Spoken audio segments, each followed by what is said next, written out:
a todos. Eu sou o professor José Vicente Tavares dos Santos, sou diretor desse instituto, que é o Instituto Latino-Americano de Estudos Avançados, que é um instituto da URGS, que tem como objetivo discutir grandes questões do nosso tempo, discutir, reinventar o futuro, trazer pessoas das várias áreas da universidade para discutir o que talvez não se discuta em outros lugares, né? E nós temos uma série de atividades, vocês podem ver a nossa página do Facebook, Face Leia URGS, e a primeira vez nessa gestão, estou aqui há 6 meses apenas, e queria agradecer muito a professora Kelly e a vocês por terem vindo. Esse aqui é um espaço de todo, é um espaço de vocês que quiserem organizar filmes que não sejam proibidos há mais de 21 anos, e exposições, palestras, todos nós estamos aqui para servi-los. Bom, então nós combinamos, né, a partir queria agradecer a professora Kelly,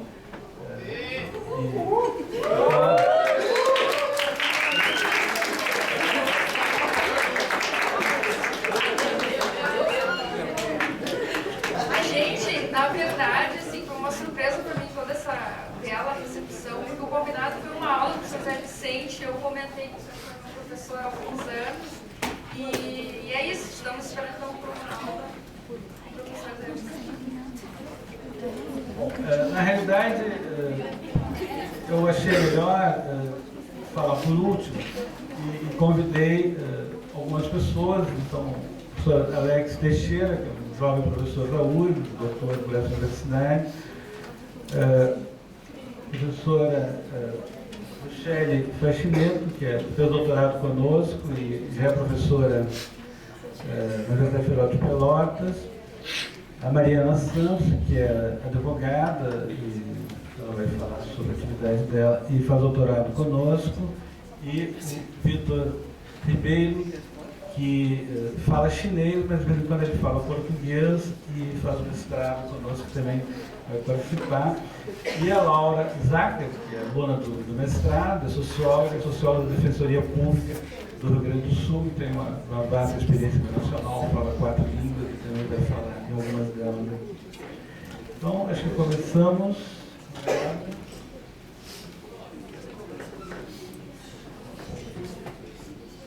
Então, Rochelle.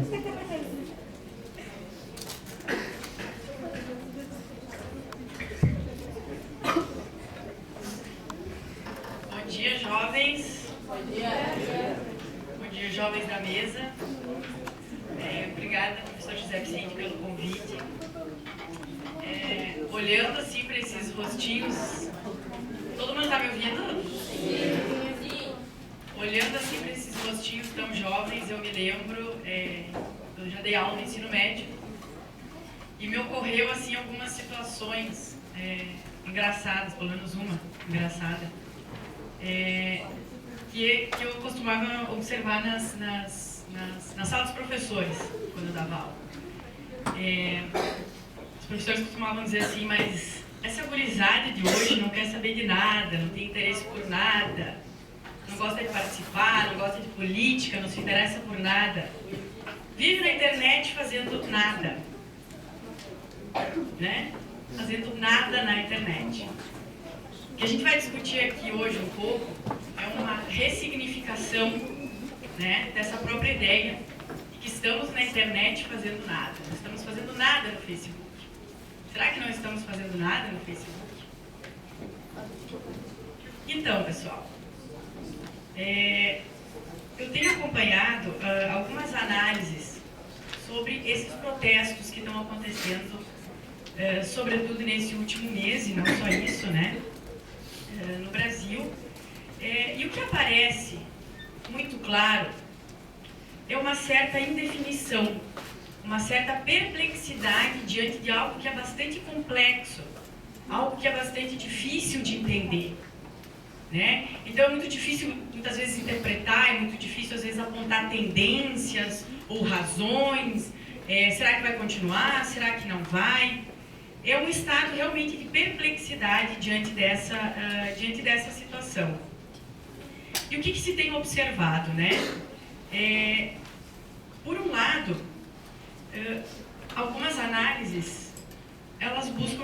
justamente o seguinte, isso é uma surpresa. Ninguém estava esperando por isso. Né? Olha, ninguém estava imaginando, estava tudo tão bem, estava tudo tão bom, e daqui a pouco explode essas manifestações em todo o país, reivindicando uma série de coisas, né? Uma pauta bastante diferenciada. Ao mesmo tempo, para outros, isso não é uma surpresa. Isso ia cedo ou tarde acabar acontecendo. Né? Então, para alguns, essas manifestações eram inevitáveis, para outros, elas são uma surpresa. Mas é muito geral esse quadro de perplexidade diante desse fenômeno do volume, né, que ele acabou tomando, da proporção que ele acabou tomando no nosso país. E aí, Victor, pode passar, por favor? Muitas dessas explicações buscam, né, no passado, algumas explicações. O que parece que o que está acontecendo hoje, muitas vezes não tem nem palavras mais para expressar o que é. Mas será que é alguma coisa que já aconteceu no passado? Né? Será que é um novo maio de 68, quando os estudantes, né, na França foram para as ruas reivindicando melhores condições, reivindicando um sistema de ensino melhor, e aí acabaram mobilizando, foram também muito reprimidos pela polícia, né? Acabaram mobilizando a classe trabalhadora, outros grupos, chegando em torno de 10 milhões de pessoas se manifestando e realizando uma greve geral na França em maio de 68. Então, muitas dessas análises vão buscar no passado algumas categorias para tentar entender o que está acontecendo hoje. Será que esse é o caminho? Será que nós estamos vivendo hoje um novo maio de 68 ou nós estamos vivendo algo completamente diferente? É isso que outras análises vão nos trazer. Pode passar, Victor, por favor. Vão buscar um paralelo com fenômenos mais recentes que estão acontecendo em diferentes partes do mundo, né?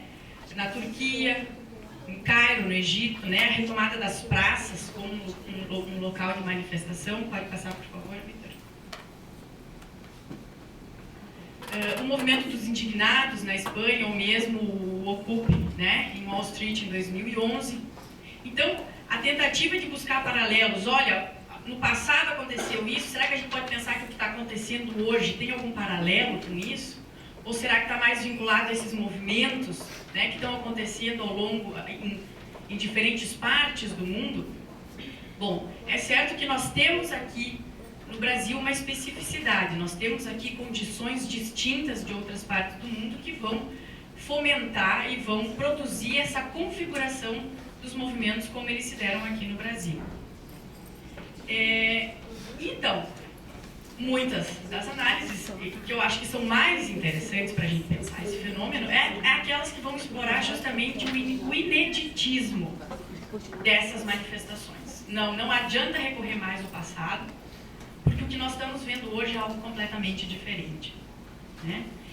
E o que eu quero trazer aqui para vocês é que dessas manifestações me parece que nem tudo é tão novo assim, né?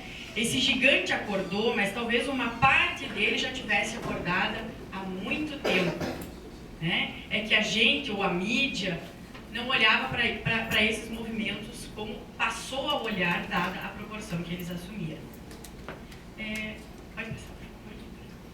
Então, para começar a entender como isso acontece, a gente não vai para São Paulo em junho, a gente, na verdade, tem que olhar aqui para Porto Alegre ainda em janeiro, né? Essas manifestações, elas começam aqui em Porto Alegre. A primeira manifestação que acontece para redução do aumento da passagem em Porto Alegre é 21 de janeiro desse ano, né? Então, isso já começa aqui em Porto Alegre, em janeiro desse ano. Essa é uma imagem de 4 de abril de 2013, quando há a revogação do aumento da passagem, quando os manifestantes mesmo assim vão para a rua, debaixo de chuva, né? Cerca de 10 mil pessoas fazem essa caminhada em Porto Alegre. Ou seja, então é algo que começa, né, aqui, tanto que depois em São Paulo a gente vê a ideia de vamos, se a passagem aumentar, nós vamos repetir Porto Alegre, né? Então esse é um pouco o caldo, né, da onde partem essas manifestações que depois vão se ampliar por todo o Brasil. Pode passar, por favor. Bom, então, dentre esses aspectos de pensar o que é novo e o que não é certo que na proporção que elas tomaram, essas manifestações, de fato é algo inédito, né? É algo assim que é bastante... que nos surpreende realmente pela quantidade de pessoas que estavam envolvidas nesses movimentos. Mas o que me parece importante destacar é que muitos movimentos já vinham trazendo, já vinham fazendo muitas lutas sociais no dia a dia, sobretudo o próprio movimento do Passe Livre, que já existe há 8 anos e já teve outros tantos enfrentamentos com a polícia no período, geralmente de fevereiro e março, aí quando se dava a questão do aumento das passagens. Vitor, pode passar, por favor. Então, quer dizer, nós temos um movimento que tem o ineditismo, né, dessa questão do tamanho que ele assume, mas ao mesmo tempo nós temos muitos movimentos que já vinham fazendo essa discussão há muito mais tempo, né, desse gigante que já estava acordado, só que muitas vezes ele não aparecia da maneira como apareceu. Pode passar, por favor. Pode passar? Pode passar. Então, esse é um pouco o debate do movimento Passe Livre, né? A cidade só existe para quem pode se movimentar por ela. Essa ideia, ela traz muito mais do que a questão dos 20 centavos. Ela traz a questão da exclusão e da exclusão no espaço público. Ela traz a questão da inclusão e da exclusão na cidade. Como ter um transporte público de qualidade, como ter acesso acesso ao transporte público de qualidade. Então esse é um debate que já vem sendo feito há mais tempo, como outros movimentos sociais também já estão na luta há muito mais tempo. O movimento feminista, o movimento LGBT.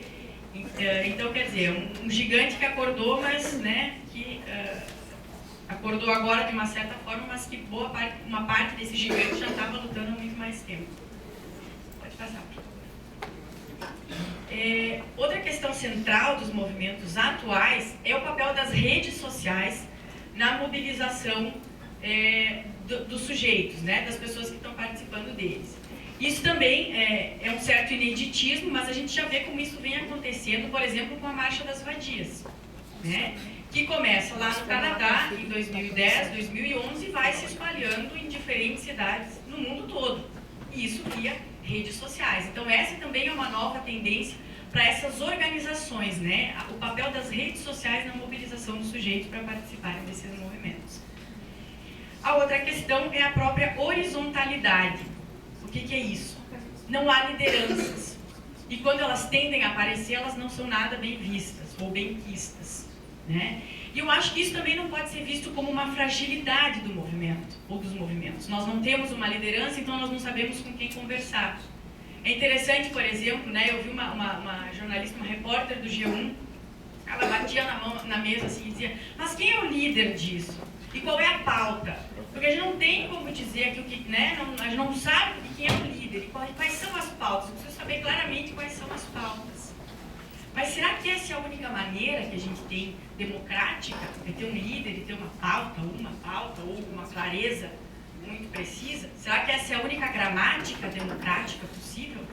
Né? Eu acho que a partir disso a gente também tem que pensar em outros canais de manifestação e de mobilização ou de participação democrática que extrapolem, né, essa ideia da liderança e da clareza, né, de uma pauta. E o perfil jovem, né, dos manifestantes, que congregou então diferentes classes sociais. A pauta, ela começa, né, então, a partir do movimento Passe Livre, com a questão da redução do preço das passagens e do debate, da ampliação de um debate sobre o transporte público de qualidade, e depois ela vai tomando outros temas, né, para serem problematizados, né. Nós temos aqui só um exemplo né, a PEC, fora a PEC 37, e alguns também que traziam cartaz fora a PEC 137, bom, né, também. Não sei, mas enfim. Então, quer dizer, ela parte do movimento Passe Livre e ela vai assumindo outras pautas muitas vezes muito mais abstratas, por exemplo, contra a corrupção, enfim, né. Pode passar, por favor. A mídia, ela tem um papel muito destacado nesse processo todo, sobretudo pela mudança do discurso no decorrer desse processo. Então é interessante que no começo dos movimentos, a mídia ela sempre se pautou muito em trazer os problemas que as manifestações geravam. Então, entrevista as pessoas e pergunta: a manifestação atrapalhou a sua volta para o trabalho? Sim. Então, de fato, isso é um problema. Só que o que acontece é que depois a mídia vai mudando um pouco esse seu discurso, ao que me parece por 3 razões principais. A primeira delas, porque o movimento se torna, de fato, algo muito grande, algo muito intenso, e a mídia passa a ter que tratar aquilo de uma outra forma, né?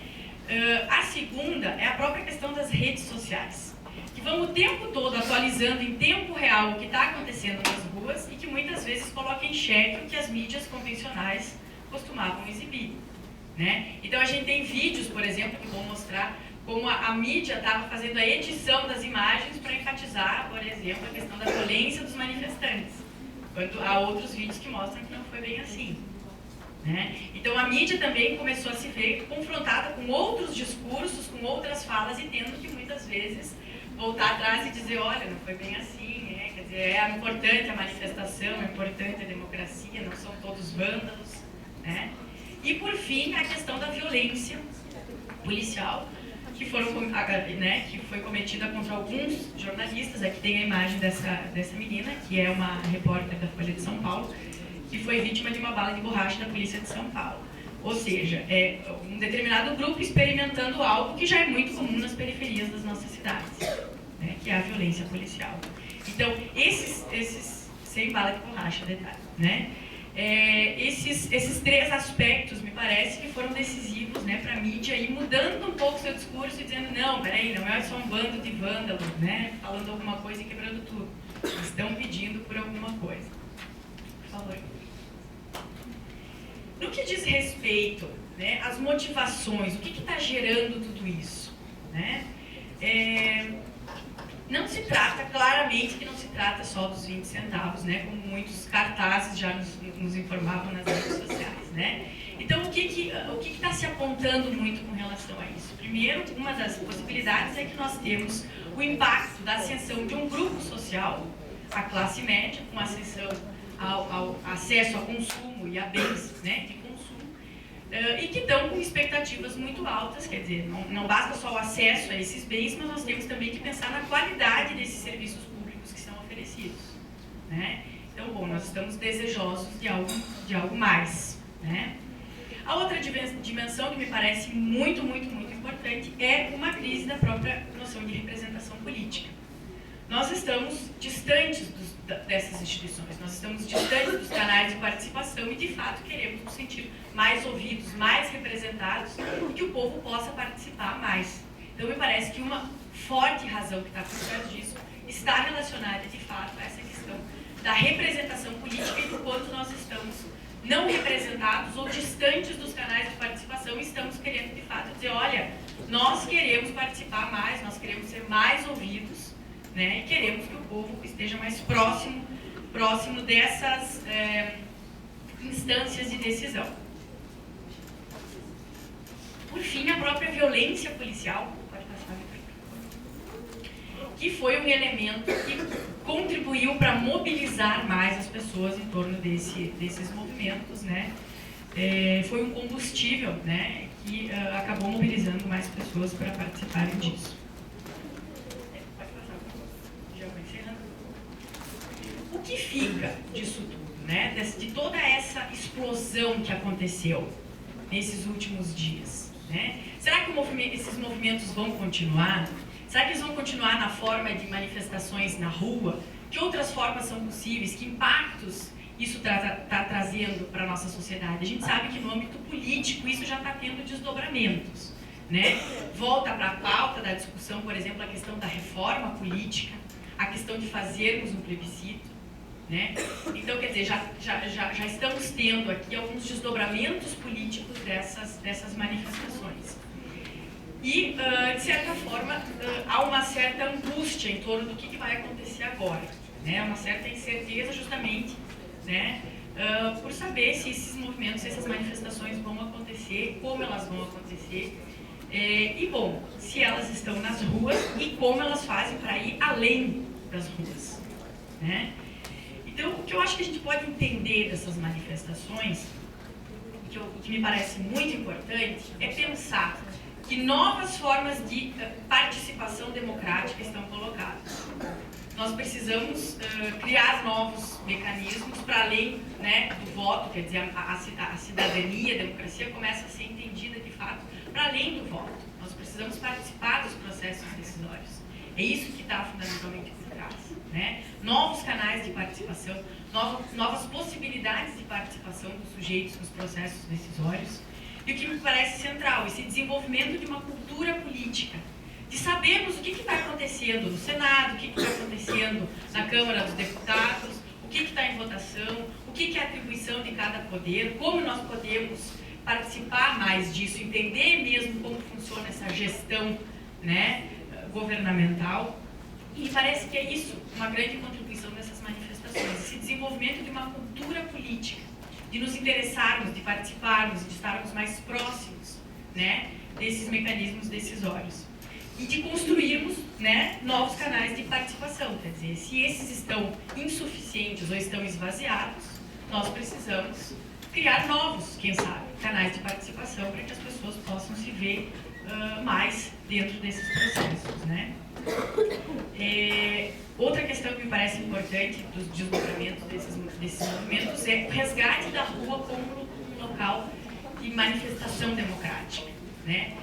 A ideia do vem para a rua, quer dizer, nós vamos tomar as ruas para dizer o que de fato estamos desejosos, ou estamos querendo, ou estamos insatisfeitos. Então, a retomada da rua, das praças, ou do espaço público como um lugar de decisão e de participação, e não só, né, da construção do medo, quer dizer, olha, não vai lá porque é uma praça perigosa, não vai ali porque é um lugar perigoso, não sai na rua porque...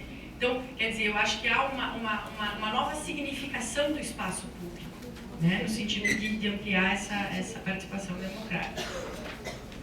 De certa forma, para a gente pensar a continuidade das manifestações, sim, estou terminando,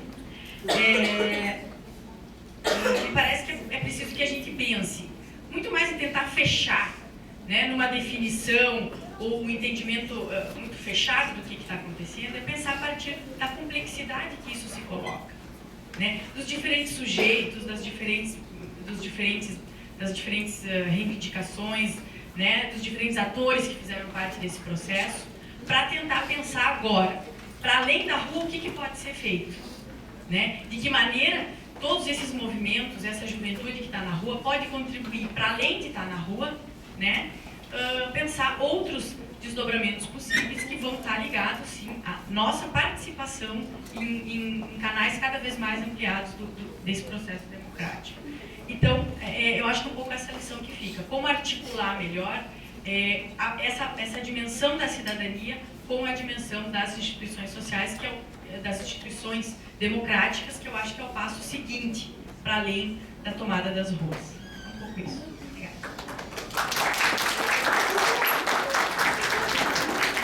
Eu só queria avisar que isso está sendo transmitido online, depois vai estar no YouTube, inclusive o debate com vocês. Mariana Santos.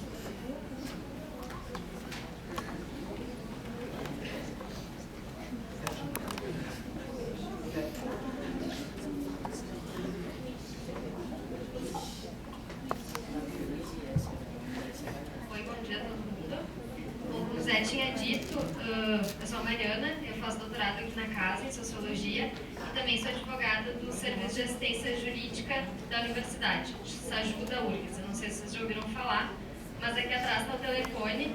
Caso algum de vocês seja apreendido no protesto, vocês podem ligar que a gente tenta ir para tirar vocês do DECA.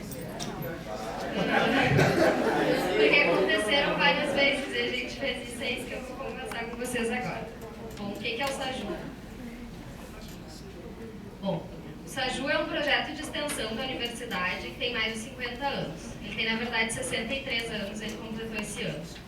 Ele é da Faculdade de Direito da universidade e é um projeto que, desde a sua fundação, tem como principal característica o alto envolvimento dos estudantes, bem como o poder a eles conferido para coordenarem as suas ações e canalizarem seus conhecimentos para uma atividade jurídica de cunho social, reflexiva, crítica e transformadora da realidade.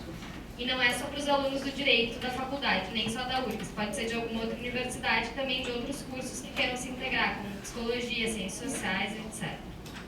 Bom, O SAJU se fez presente nas manifestações e acabou atendendo, por meio de seus advogados, os adolescentes e alguns adultos que foram presos nos protestos do dia 17, do dia 20 e dos da semana seguinte também.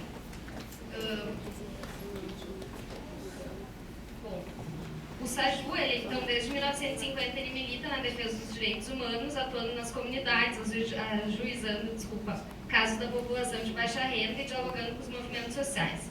Então, a gente publicou, a semana passada, uma manifestação em relação à criminalização desses movimentos sociais. Da criminalização desses coletivos e indivíduos que têm se inserido nas recentes manifestações. Tudo isso que a Rochelle falou, então, também teve uma consequência, né? Pessoas acabaram sendo presas por atos em tese de vandalismo e o SAJU estava lá para atuar na defesa dessas pessoas. Então, na verdade, eu não vou falar dessa carta que a gente fez, eu vou ler um relato que eu fiz junto com o advogado sobre o dia 17, que foi no dia que a gente atendeu 7 adolescentes que foram presos. Então, foi assim. Acabo de chegar em casa, após uma longa noite em Porto Alegre, que começou ontem às 18 horas em frente à prefeitura e certamente ainda não acabou. E é sobre essa noite que eu quero falar, sobre o que vi e ouvi de pessoas com quem tive a oportunidade de compartilhar momentos de angústia e dor. Como alguns sabem, faço parte, juntamente com um mar de outros advogados e acadêmicos de direito, de um coletivo dedicado a prestar assistência às pessoas eventualmente detidas por ocasião dos protestos. Coletivo que nessa última madrugada mostrou um pouco do seu valor e sua vontade de mudança. Sim, também estávamos nas manifestações e estivemos durante toda a madrugada nas delegacias. Por isso, e para que mais pessoas saibam algumas coisas que aconteceram e precisam ser ditas, peço que os colegas e amigos que estiverem oferecendo ajuda nas delegacias de Porto Alegre, enfim, também compartilhem das experiências. Quando a marcha foi dispersada pela truculência policial, imaginávamos que haveria alguns manifestantes detidos, aparecendo nas delegacias logo. Mas foi só perto da meia-noite que ficamos sabendo onde estavam essas manifestações e logo nos deslocamos para o batalhão da Polícia Militar sediado na Praça 15, ali do lado do Mercado Público. A partir dali, entre coronhadas e torturas psicológicas, trazemos algumas histórias dignas de memória. Logo que chegamos, nos direcionamos ao local no qual estavam sentados os menores de idade, onde julgamos que a nossa contribuição seria mais útil, porque a gente trabalha especificamente num grupo que só atende adolescentes em situação de conflito com a lei.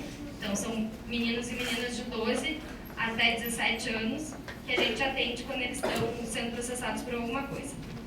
De cara, a gente ouviu o relato de uma adolescente que havia tido sua mão deliberadamente pisoteada por um policial sem identificação, que ainda lhe agrediu com um tapa no rosto.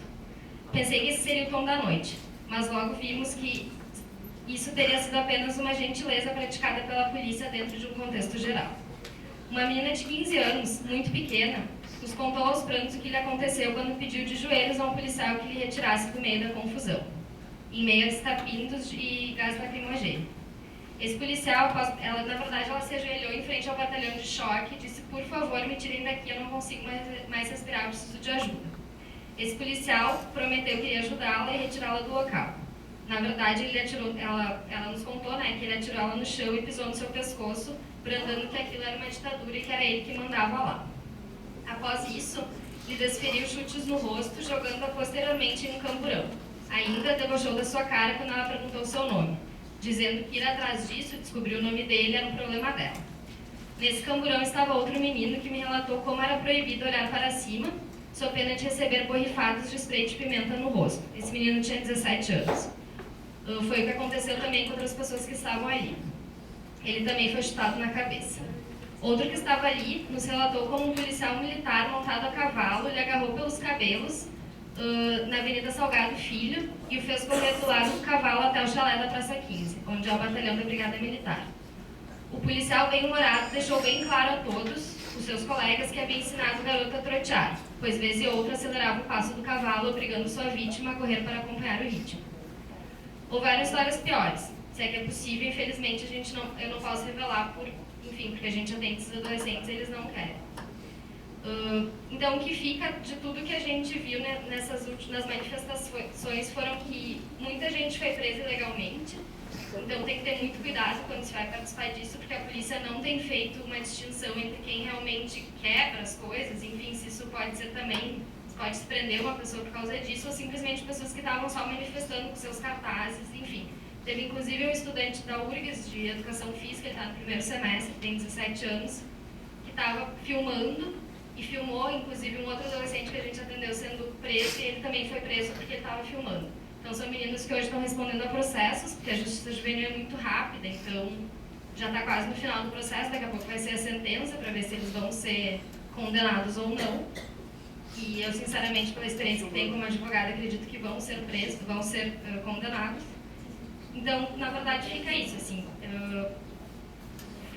Voltem às ruas, eu acho que é importante continuar, não dá para parar tudo isso que está acontecendo, porque foi um aprendizado, a gente viu que conseguiu algumas vitórias, inclusive esse final de semana todo, eu não sei se vocês viram, mas a Câmara foi ocupada, a Câmara dos Vereadores, o Saju também prestou assistência, a gente trabalhou no grupo jurídico para ver se a gente faria alguma coisa, mas hoje às 9 horas da manhã eles saíram de lá. E se vocês forem presos nessas manifestações, vocês podem anotar esse número e nos liguem que a gente vai tentar tirar vocês de lá. Obrigada.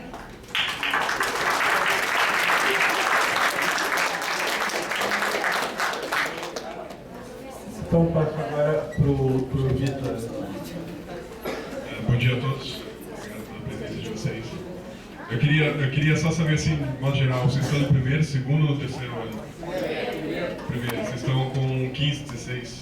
Vocês nasceram em 98? 97. Numa média, assim, a gente fica mais ou menos com uns, né? Isso para dizer o seguinte, em 92, por que 92? A gente teve um movimento de impeachment do Collor. Eu tinha 11 anos, eu estou com 32 hoje. E naquela época, eu sou de São Paulo, eu estudava ali próximo da região da Paulista, e eu lembro muito bem das pessoas pintando aqui, assim, o verde e o amarelo que a gente vê nas imagens. E o pessoal, eu não entendia muito bem o que estava acontecendo, mas eu via aquilo acontecendo, as pessoas vestindo camisa preta, pintando o rosto e saindo do colégio, subindo 3 quadras, que eu estudava 3 quadras da Avenida Paulista, e aquilo tudo me tocava de algum jeito, assim. E eu começo o que eu vou falar, uma apresentaçãozinha que eu vou fazer, mais um bate-papo com vocês, começando dizendo que vocês têm o poder. O poder está na mão de vocês. Está na mão de quem foi para as ruas. Se vocês não foram para as ruas, vocês, na próxima vez, vocês vão. Com a garantia de que se algo de errado acontecer, a Mari está aqui. Não vai acontecer, não é motivo, mas o poder está na mão de vocês. Né? E isso é algo bom, é algo que precisa ser dito. Bom, primeiro, assim, eu vou fazer uma apresentação guiado por uma coisa que eu escrevi, eu vou lendo, mas eu vou falando. E antes eu queria começar com uns slides para mostrar o que eu chamo de causas profundas assim, desse movimento. A princípio, esse mapa está com alguma, não sei se tem resolução para todo mundo ver direitinho, mas é bem rápido. Só para ilustrar, aqui mostra a taxa de crescimento das cidades, Brasil todo, e aqui a gente tem a taxa de urbanização percentual. Então, assim, é o gradiente do mais claro para o mais escuro. Os mais urbanizados, não coincidentemente, foi onde os focos começaram e foi onde o movimento nacional teve o ensejo. Então, a gente fala de Salvador, São Paulo, Porto Alegre, que foi a pioneira, vanguarda, foi aqui no Brasil, precisa ser dito. Salvador e algumas regiões do Nordeste, Goiânia também. Eu vou passar bem rapidinho para não tomar muito tempo de vocês, mas eu quero mostrar o seguinte. Tem esse mapa que mostra a urbanização e tem esse aqui, que por acaso eu esse mapinha, que é bem legal, porque ele é bastante visual. Ele mostra a densidade populacional. O que que significa essa densidade populacional? Isso aqui eu chamo de raiz profunda do fenômeno, porque assim, a gente está vendo uma insatisfação com o transporte público, a gente está vendo e isso é resultante de uma lógica de uma urbanização caótica. Essa urbanização caótica, ela é resultado de um fenômeno de pelo menos 50, 60 anos. As pessoas que estão na mídia, analisando, estão desorientadas, elas não têm ideia de Brasil. Se eles vivessem antenados, se eles não tivessem acordado ontem, se eles já estivessem acordados há mais tempo, talvez eles soubessem que o Brasil passou por um processo de urbanização, de desenvolvimento abrupto, muito rápido, dos anos 50 para cá. A gente fala de industrialização de base nos 30, com o JK nos anos 50, a indústria de consumo, enfim, e aí vocês estudam isso, devem estar hoje melhor que a gente aqui do lado de cá, com isso na cabeça, porque é assunto do ensino médio mesmo. Então, assim, e como esse processo foi bastante desordenado, você tem os espaços urbanos crescendo de maneira totalmente desordenada, totalmente, e essas populações, essa densidade, a gente vê aqui, ó, Porto Alegre, Paraná, teve Curitiba também, São Paulo foi o que depois deflagrou a maior violência policial, Rio de Janeiro, foram 300 mil pessoas numa noite para as ruas, Goiânia foi um foco, e olha como esses são bastante densos, olha.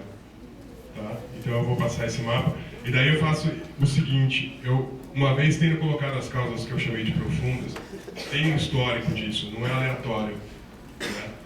Eu vou mostrar para vocês um pouco do que a Rochelle já pontuou, que é o seguinte, a cobertura de mídia. O que diziam enquanto estava acontecendo sobre isso? Até que aquela foto, a menina que apareceu com um tiro no olho, Giuliana Valone, ela foi conhecida, todo mundo via aquela foto. Ela é jornalista da Folha de São Paulo, um jornal de maior circulação lá, esse, o Estado, o Globo, são os 3 maiores do Brasil, enfim.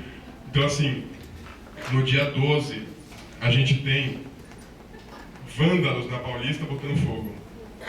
No dia 14, no dia 13, a gente tem quase um policial herói aqui. Ele resistiu heroicamente ao quase linchamento.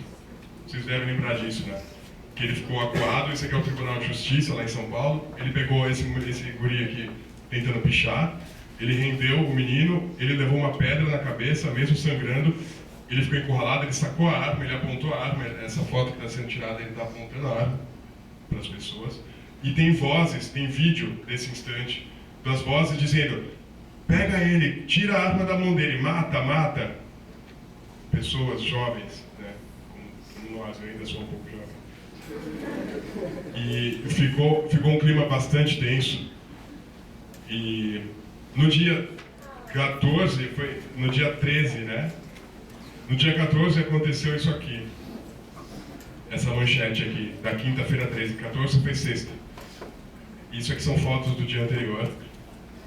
E ficou explícito que antes eram vândalos, né? Ó, vandalizam no centro da Paulista. Contra o vandalismo. Depois virou o quê? A polícia reagiu com violência. Num protesto que, nossa, São Paulo viveu uma noite de caos. E quem é o vilão aqui? O vilão não é mais o vândalo. O vilão aqui agora é o policial. A escolha das fotos, a gente precisa ler isso. O que significa? Por que eles escolheram essa foto? Isso significa muito. E olha a cara do policial, é assim, é quase que o que dá o tom daquela foto ali é aquela menina que está dentro daquela lanchonete com a mão na boca, horrorizada com o que está acontecendo. Depois teve o depoimento dessa menina que está tomando uma cacetada nas costas, ela dizendo que ela estava sentada, tomando uma cerveja, nem no movimento ela fazia parte, e ela foi empurrada, levou porrada de tudo quanto é tipo. E no sábado, no domingo, dia 16, teve essa imagem aqui, quase que com um tom melancólico, quase que lamentando, né, pelas ocorrências, enfim. Isso é uma linha editorial, né? No 18, você vê a imagem das pessoas tomando o palácio, a Rochelle mostrou a foto. As pessoas, e essa foto aqui é do Largo da Batata, uma estação de metrô ali em São Paulo, 65 mil pessoas em São Paulo esse dia. Na mesma noite, no Rio de Janeiro, foram 300 mil. A mídia ficou assim, e agora que a gente precisa dar conta disso? Virou um problema para eles. Então eu faço o seguinte, essa é a foto com um pouco mais de aproximação, situação bem tensa, e essa aqui quase marcando um gol, assim, né? Ele deve estar vibrando, assim, enfim. Nós somos aqui do grupo de Violência e Cidadania, a gente estuda essa problemática da violência. Então eu vou falar um pouco da violência para vocês. Essa foto do dia 11 de junho, às 17 horas, concentração na frente do Teatro Municipal em São Paulo. Eu achei genial isso aqui, ó. Agorizada lá. Vamos repetir Porto Alegre, porque aqui já tinha sido revogado o aumento. Aí, lógico, a ironia, 279 quilômetros de trânsito sem manifestação. O argumento, eu trouxe isso para dizer o seguinte, a mídia parece que contava com uma legitimidade. Quando ela veicula um tipo de notícia, ela já conta com uma vendagem, né? Ela vai vender jornal. E ela apelava para a noção de que vândalos estão parando o trânsito e estão destruindo a cidade. Precisa ter força policial para reprimir isso aí. E aí as pessoas estavam reclamando que estavam parando a cidade, mas opa, São 270 e tantos, a gente sabe, quilômetros, sem manifestação. Dia normal é assim. É assim. Então, eu passo aqui, então, para essa criatura aqui, barato aqui. Bom, a Rochelle comentou a crise de legitimidade. Né? Os partidos políticos já não mais nos representam. A gente sente que o partido não se sente, né? Não responde mais. Os executivos, prefeito, governador, a presidente virou alvo. O legislativo está divorciado das nossas prioridades. Eles estão votando aquela PEC 37, queria criar um dispositivo que impedisse o Ministério Público de realizar investigações. E o debate também não foi muito estimulado. Eu vou dizer o seguinte, no dia 11, eu trouxe algumas fotos. O dia decisivo foi o dia 17. Foi o 13, a quinta-feira. 17 foi segunda. No 17, aquela violência já tinha acontecido, né, do policial que a gente viu. Só que antes, ali no 11, estava lá o menino, vamos repetir Porto Alegre. Naquele dia foram 10, 12 mil pessoas nas ruas. Naquele dia, o movimento Passe Livre, que contava com alguma legitimidade, eles marchavam, eles desceram da Avenida Paulista, Consolação, pegaram um viaduto, e eles iam para o chamado Terminal Parque Dom Pedro. Esse terminal é o maior terminal urbano da América Latina. Eles tinham como intenção acessar e distribuir panfleto, fazer um movimento. Era interessante para eles que fizessem aquilo pela causa, só que eles foram reprimidos. Então, o menino foi entrevistado pelo Bruno Paes Manso, o professor Snapchat mostrou um trabalho do aluno de lá da USP, entrevistando Caio Martins, que era do movimento Passe Livre, e ficou quase que uma conversa esquizofrênica. A mídia, o jornal a TV Estado, está online, está no YouTube, o Estado pergunta, mas vocês não acham que vocês precisam falar para as pessoas, que vocês têm que dizer para eles